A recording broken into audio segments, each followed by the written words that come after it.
My husband told the judge I'd never worked a day in my life, and the worst part is, I let him say it.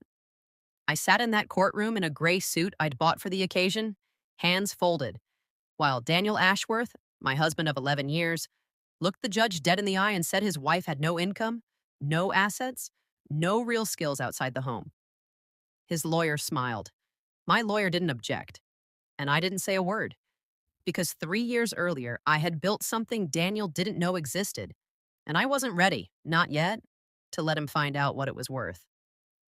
Welcome back to Calm Drama Stories, where we sit with the quiet women who got underestimated, and we stay for the moment the whole room finally goes silent.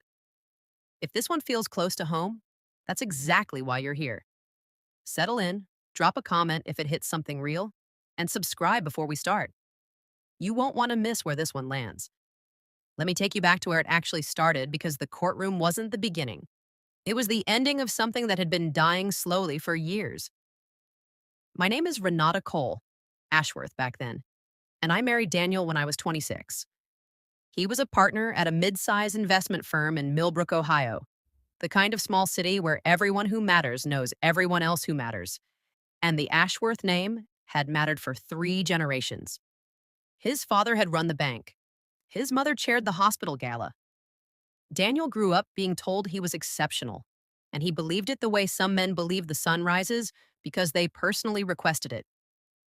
I had been a graphic designer before the wedding, freelance, decent, nothing remarkable. Daniel liked that about me at first, that I had a small life he could fold into his big one. Then, about 2 years in, he started saying things like, "You don't need to keep doing the freelance stuff. It's not real money anyway." And I was tired enough and in love enough that I let the work go. I told myself I was choosing partnership. What I was actually doing was disappearing one client at a time. By year 5, I didn't have a single account in my own name. Daniel managed the household, which meant Daniel managed everything. My access to money came as an allowance he transferred on the first of the month, like I was a teenager with a curfew. He called it keeping things simple. I called it nothing, out loud, for a long time. I just felt the walls of my own life get a little narrower every year. His mother, Patricia, never liked me. She was polite at dinners and cutting everywhere else, the kind of cruelty wrapped so tightly in good manners that you can't even point to the moment it happened. "Renata's so adaptable," she'd say to her friends. Like adaptable was a synonym for replaceable. Daniel's sister, Lauren, was worse in a quieter way. She'd ask me every single holiday when I was going back to work, like she'd forgotten she was the one who told me, years earlier, that Daniel needed a wife who didn't compete with him. I should tell you about the night everything actually cracked, because it wasn't dramatic. It was a Tuesday. I'd found a charge on the joint statement, the one statement Daniel let me see, for a hotel in Cleveland, 140 miles from a conference he'd told me was in Chicago. I asked him about it at the kitchen counter, calm, just a question. He set down his fork and looked at me with an expression I'd never seen on him before. Not anger, something colder. Boredom. "You wouldn't understand the logistics," he said. "It's not what you think." It was exactly what I thought. I knew it the way you know weather is coming before the sky changes. Some old animal sense. But I didn't scream. I didn't cry at the counter. Something in me went very still instead, the way water goes still right before it freezes all the way through. I want you to understand what I did next because it's the part of this story that took the longest and mattered the most. I didn't confront him. I didn't pack a bag. I went very, very quiet. And I started paying attention, really paying attention, for the first time in years. I noticed that Daniel renewed his gym membership at a boutique studio downtown, the kind with juice bars and personal trainers who knew his name. I noticed he'd started seeing a financial consultant twice a month who wasn't anyone from his own firm. I noticed the hotel charges weren't a one-time thing. They were a pattern, careful, spaced out, never quite the same amount twice. And I noticed something else, something that would matter more than all of it. Daniel had never once asked what I did with my days. Not once in 3 years. He assumed I baked, walked the dog, watched television, waited for him. He had built an entire idea of his wife in his head and never bothered to check it against reality. What he didn't know was that 18 months earlier, sitting at that same kitchen counter on an afternoon when the house felt too quiet to bear, I had opened my old design laptop for the first time in years just to remember what my hands used to know how to do. And somewhere in the process of remembering, I'd built something, not a hobby, not a little side project to keep myself busy, a business. Here's what nobody in that family knew, what I never told a single one of them. Not Daniel, not Patricia, not Lauren, not even my own mother for the first year. I had started designing branding packages for small businesses online. Logos, packaging, web presence, under a name that wasn't mine. I called the studio Birchline Creative, and I never put my own name on a single piece of client-facing material. I used a business address that was just a mailbox at a UPS store across town. I took payment through a business account Daniel never saw because it wasn't connected to anything he managed. I'd opened it during a week he was in New York for work, using my maiden name documents I still technically had, and I never told him it existed. For the first 6 months, it was $1,200 here, $800 there. I worked while he was at the office, deleted my browser history out of habit more than fear, and told myself I was just keeping a skill alive. I wasn't building a business yet. I was building a door. I didn't know that yet, but I was. The thing that changed everything wasn't a big client. It was a small one. A woman named Florence, who ran a struggling bakery 2 towns over, who hired me to redo her whole brand because she told me over coffee she was one bad month from closing for good. I built her something simple and warm, and 3 months later, her sales had nearly doubled. She cried on the phone telling me about it, and something in me cracked open in a different way than the night at the kitchen counter. Not despair this time. Recognition. I had done that. With my own hands, in stolen hours, under a name that wasn't mine, I had kept a woman's life's work alive. I didn't sleep that night.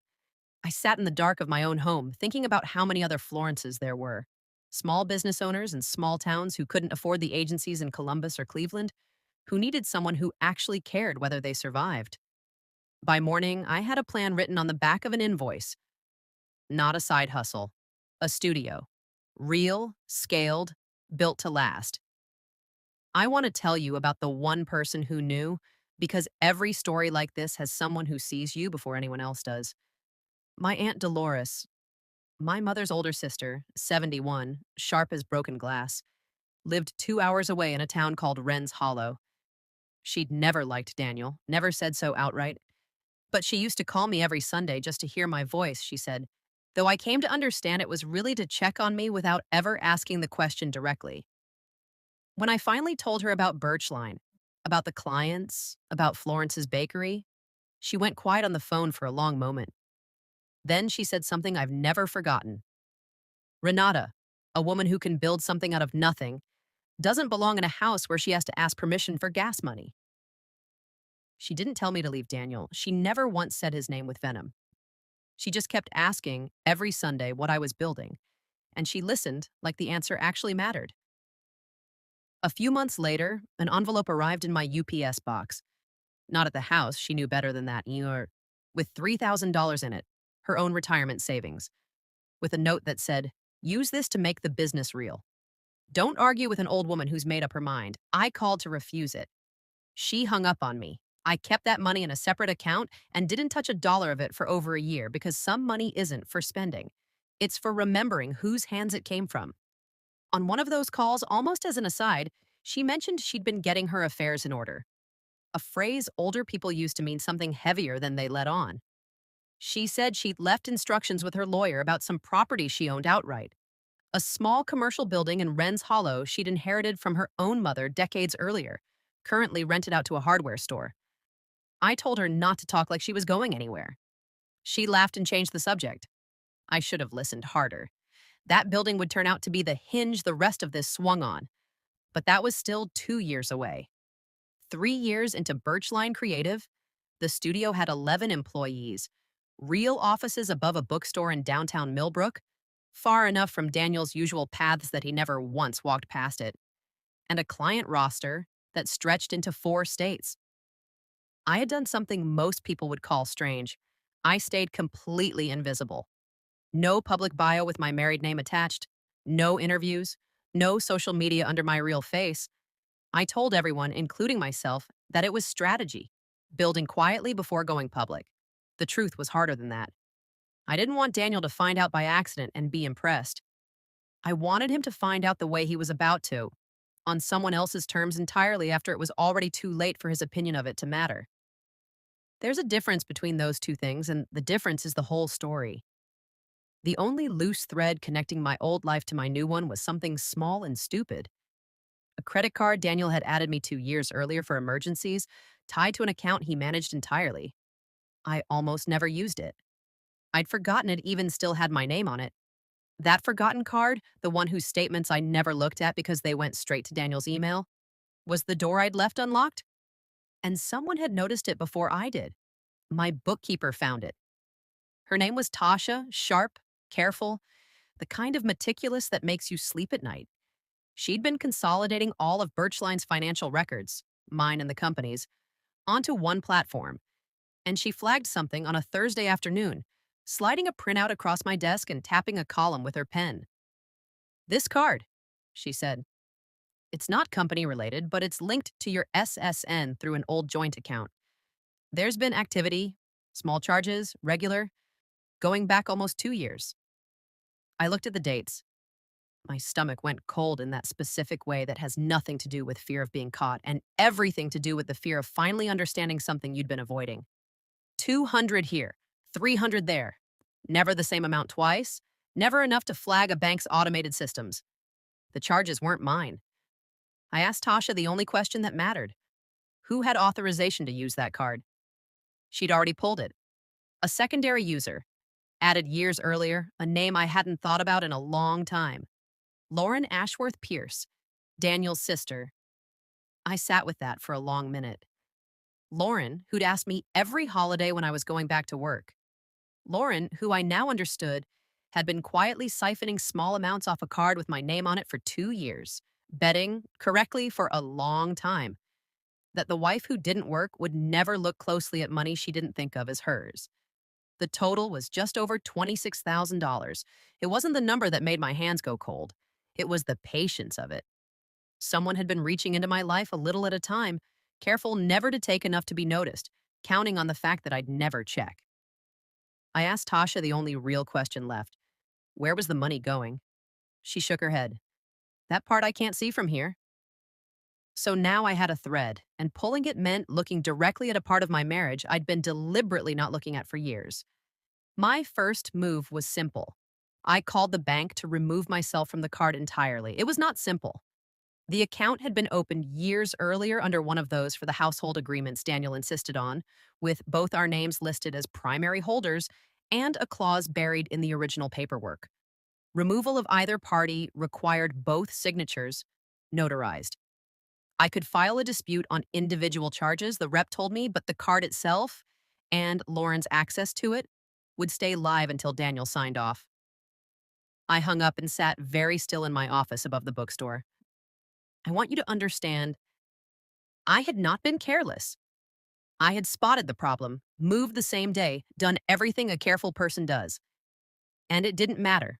I was tied by a piece of paper to a man I no longer trusted, in a structure I couldn't dismantle alone. I could have confronted Daniel that night. Something told me that the second I tipped my hand, the activity would stop. Lauren would have a story ready, and I'd never learn the real shape of what was happening in my own marriage. So I did the hardest thing for someone like me. I waited, and I watched, more carefully than I'd ever watched anything. That weekend, I went to Millbrook's one decent diner, the kind of place where, in a small city, you can hear half the gossip in town if you sit in the right booth and order slowly. I didn't have to wait long. Two women a few seats down were talking about the Ashworths, lowering their voices the way people do right before they say something unkind. "Patricia says Renata's never going back to work," one of them murmured. Such a shame, really, after everything Daniel's done for her. I held my coffee and said nothing, but I felt the heat of it travel straight up my arms. That was the story. Not that I'd built something real, not that I'd kept a woman's bakery alive or paid 11 employees a fair wage every 2 weeks. A story about a wife who'd never amounted to anything, who lived off her husband's generosity, They had built a version of me out of nothing, and the whole town had quietly moved into it. On my way out, I saw the banner in the diner window. Daniel's firm was sponsoring a major fundraising gala downtown, the kind of black tie event Patricia chaired every spring, this year bigger than usual, with Daniel's photo on the flyer, smiling the careful smile of a man whose firm needed something. Ashworth Wealth Partners, building Millbrook's future. I asked around carefully, the way you learn to when you're trying not to be the one asking. An old colleague of Daniel's, a man named Pete, who'd left the firm under circumstances nobody discussed directly, agreed to coffee when I reached out. Once a man like Pete starts talking, the dam doesn't hold. The firm was in trouble. Real trouble. A bad string of investments Daniel had personally championed had gone south 2 years back. And instead of disclosing the losses to clients, Daniel had been quietly moving money between accounts to cover the gap, robbing one client's returns to patch another's statement, hoping the market would correct before anyone noticed. Pete called it extremely not legal, in the careful tone of someone who'd seen exactly enough to be afraid to say more. It clicked into place, cold and complete. Lauren's withdrawals from my card weren't random greed. They were small, desperate patches, money moving sideways to cover something Daniel was bleeding out of much bigger places. And Lauren, it turned out, had her own debts tangled up in his firm's mess, her husband's restaurant having taken a loan from Daniel's firm that was really just misappropriated client funds with extra steps. My money, $26,000 taken without a word, had been helping keep a sinking ship afloat while that same family told the whole town I was the one who'd never built anything. 2 weeks after that diner conversation, a lawyer called. Not mine. A man named Whitfield, who said he'd handled my Aunt Dolores's affairs and that she had instructed him, long before she passed, to deliver a sealed envelope to me alone, on a timeline she'd chosen herself. 6 months after her death, no sooner. Dolores had died 8 months earlier. I'd grieved her hard and quietly, the way you grieve the one person who saw you clearly. I'd had no idea there was anything still coming. I drove to Whitfield's office not knowing what to expect. He handed me a manila envelope with my aunt's careful handwriting on the front, and inside were two things. The first was a letter. The second was a deed. Years earlier, Dolores had transferred that commercial building in Wren's Hollow, the one rented to the hardware store, fully into my name, quietly, recorded at the county office, years before any of this began. The letter, in her familiar slanted hand, explained the rest. She'd watched Daniel for years and never trusted the shine of him, the way some men mistake confidence for a foundation. She'd moved the building out of her own estate plan and into my name alone, telling no one because, she wrote, "You are the only one in that family who builds instead of borrows." And then the line I will carry for the rest of my life. The building was never his to touch. I made sure of that in writing, long before he ever thought to ask.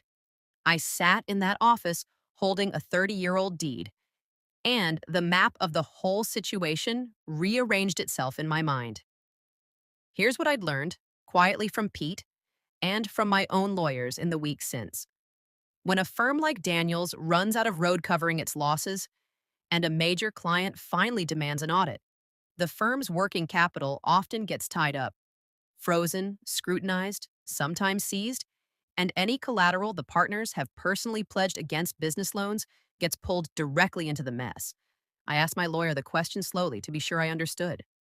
If Daniel had used personal or family property as collateral to secure a line of credit for the firm, property he believed was his, and that property turned out to legally belong to someone else, what happened to the loan? The collateral becomes void, my lawyer said. And depending on how the lender structured the loan, that can trigger a default clause on the entire line of credit, sometimes overnight. I felt something settle in my chest, quiet and certain. I wasn't going to scream at Daniel across a courtroom or a kitchen counter. Screaming was his weapon. The cold, bored cruelty of a man who'd never once had to raise his voice to win.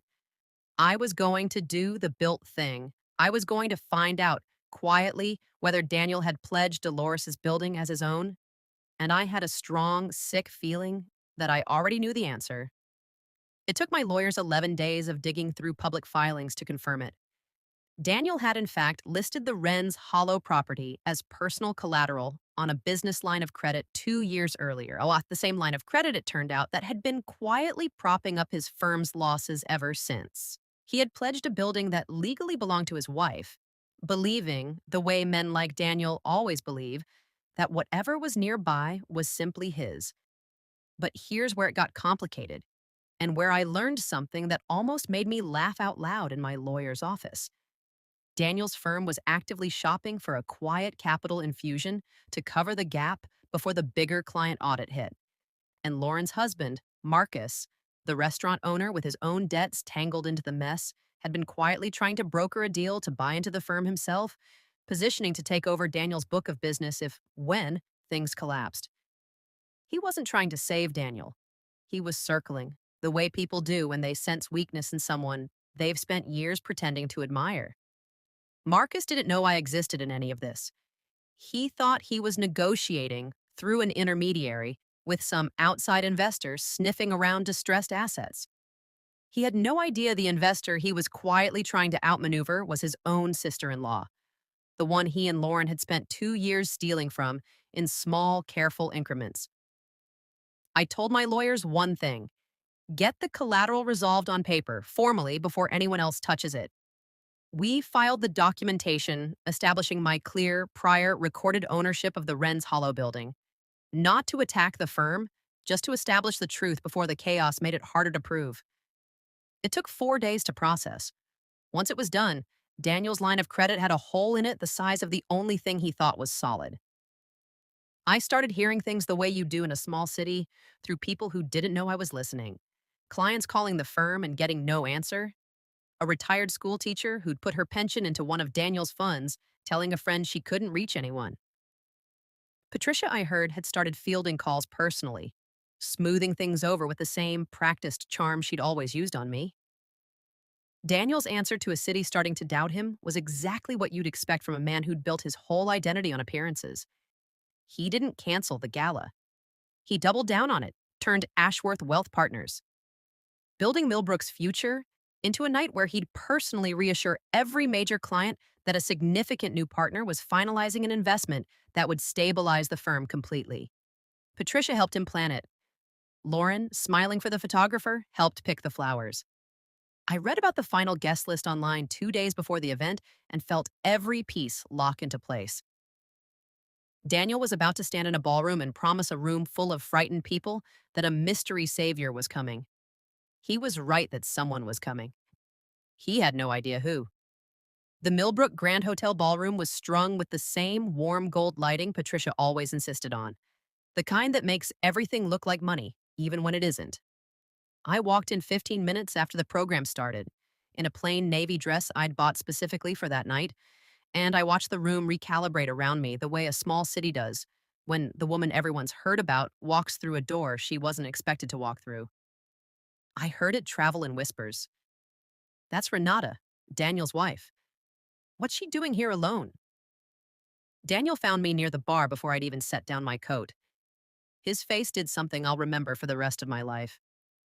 Surprise, then irritation, then the practiced public mask sliding smoothly back into place. He took my elbow, steered me toward the wall, voice low.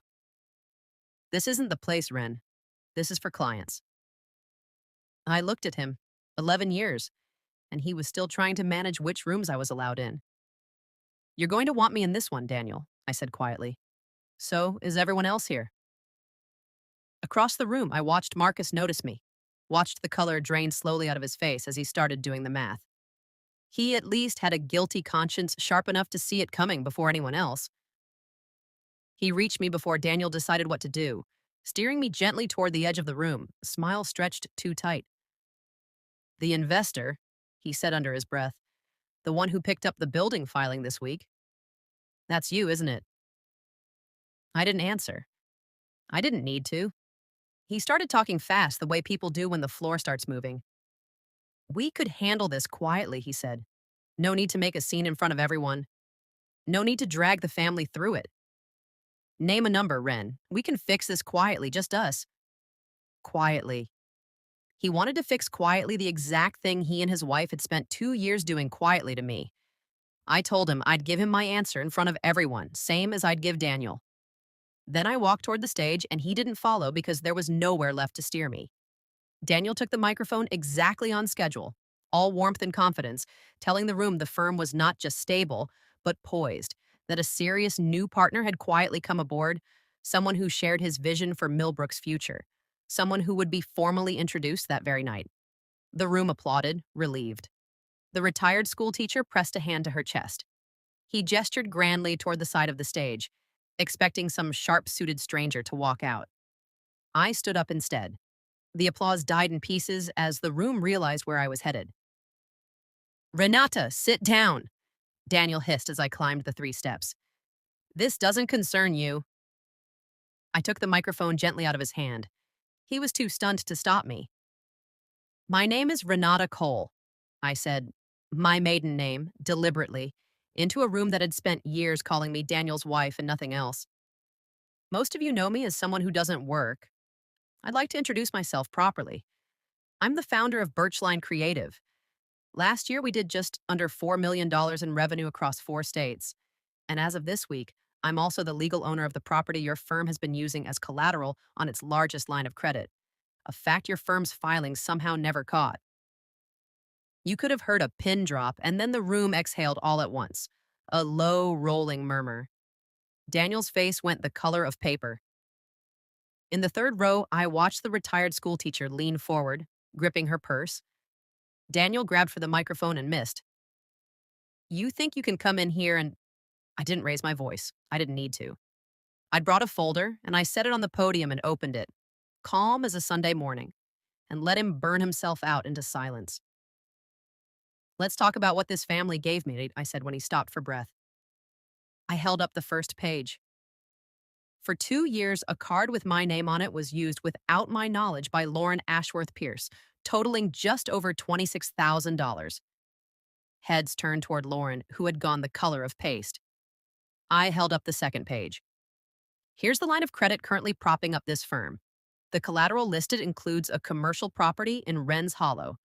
My aunt left that property to me, recorded years ago, long before this loan was ever filed." I held up the deed. "He never owned it. The title work on this loan was too rushed to catch that. Which means, as of 4 days ago, this firm's largest credit line no longer has the collateral it's built on." The room made a sound like a held breath letting go. "I'm not here to take anything from this firm's actual clients," I said, turning to face them directly, not Daniel anymore. "I know what some of you have at stake in this room tonight. So here's what's actually going to happen." I laid it out plainly. The plan my lawyers and I had spent 2 weeks building. A restructuring, not a seizure. Birchline's capital, along with 2 outside investors I'd quietly lined up that month, would inject the funds needed to make every client whole on a fixed schedule, in writing starting that month. No one in that room was going to lose a retirement because they'd trusted the wrong Ashworth. Marcus stood up near the back, desperate, going for reasonable in front of the whole room now that quiet had failed him completely. "Renata, come on, we can still handle this." "No, Marcus," I said. "We handle this honestly, out loud. That's the whole point." The room was silent for a long moment. Then, near the back, someone started to clap. It spread, not the relieved applause Daniel had conducted minutes earlier, but something rougher, more real. The sound of a room that had just watched the truth walk in wearing a navy dress and pay everyone back at once. The collapse, once it started, was quiet and total, the way these things are once the pressure goes out of them. Lauren's card activity didn't survive daylight. Within a month, both she and Marcus were facing a civil suit. And once people started looking closely at Marcus's restaurant financing, they found other holes too. Lauren left Millbrook within the season. I heard she and Marcus moved 2 states away, somewhere nobody knew the name. Daniel kept his house. I made sure of that, not for him. For the version of fairness I'd promised myself I'd hold on to even now. But the firm restructured under new leadership within the year, with Daniel quietly eased into a non-client-facing role that, from what I hear, suits his ego considerably less than the old one did. The divorce, when it finally went through, looked very different from the version Daniel had tried to describe to that first judge. My lawyer this time was very good at her job. I walked away with the life I'd already built, untouched, plus a settlement that reflected 11 years of unpaid partnership in a household I'd been quietly subsidizing the whole time without either of us calling it that. The strangest part, the part I didn't expect, was watching Millbrook itself change the story. The same women from that diner booth started telling a different version. Renata Cole, they said now, like it was a name worth saying slowly. The one who built that design studio. The one who paid everybody back when the Ashworths couldn't. The story they'd built out of nothing for years had finally been replaced with something true. And the truth, it turned out, had had my name on it the whole time. Daniel found me in the parking garage afterward, the night of the gala, while people were still filing out into the dark. He looked smaller out there than he had on that stage, smaller than he'd looked in 11 years of marriage. "So what now?" he said. "You happy?" "Not sorry, not close to it. Just a man checking whether the account between us could be marked closed so he could stop feeling the weight of it." I thought about the kitchen counter, the hotel receipt, the years of asking permission for gas money, my aunt's careful handwriting on a deed she'd hidden for my sake long before I knew I'd need it. "You told the judge I never built anything," I said. "So I figured I'd let you watch me build something big enough that you couldn't miss it." I didn't say it to wound him. I said it because it was, finally, simply true. Then I got in my own car, registered in my own name, and drove home, and I didn't check the rearview mirror once. We expanded Birchline into a second office the following spring, above that same bookstore, one floor up, twice the space. We kept Florence's bakery account, of course. She still sends a box of cinnamon rolls every quarter, unprompted. Because some debts aren't the kind you settle with money. My Aunt Dolores's name is on a plaque by the front door now, not the building in Wren's Hollow, which I still own and still rent to that same hardware store, but the new office, the one that exists because she believed in me a full year before I believed in myself. I keep her letter in the same drawer as the deed. I read it on bad weeks. Patricia sent a card that fall. Not an apology. She doesn't have one of those in her, but something close to an olive branch, asking carefully if I might ever want to have coffee sometime. I haven't yet. I haven't thrown it away either. Some doors you don't lock and you don't walk through. You just leave them exactly where they are and let them mean what they mean. Here's what I know now, after all of it. Worth isn't something a man hands you across a courtroom, and it isn't something he can take back by telling a judge you never built anything. You build it quietly, client by client, year by year, in hours nobody's watching. Until one day, the people who underestimated you are the ones standing in a ballroom, watching you say your own name out loud for the first time in years. That's where I'll leave Renata. Keys in her own pocket, name on her own door, building exactly the kind of life nobody handed her. If someone ever underestimated the quiet one in your family, tell me her story in the comments tonight and subscribe to Calm Drama Stories. Because the next quiet woman is just getting started.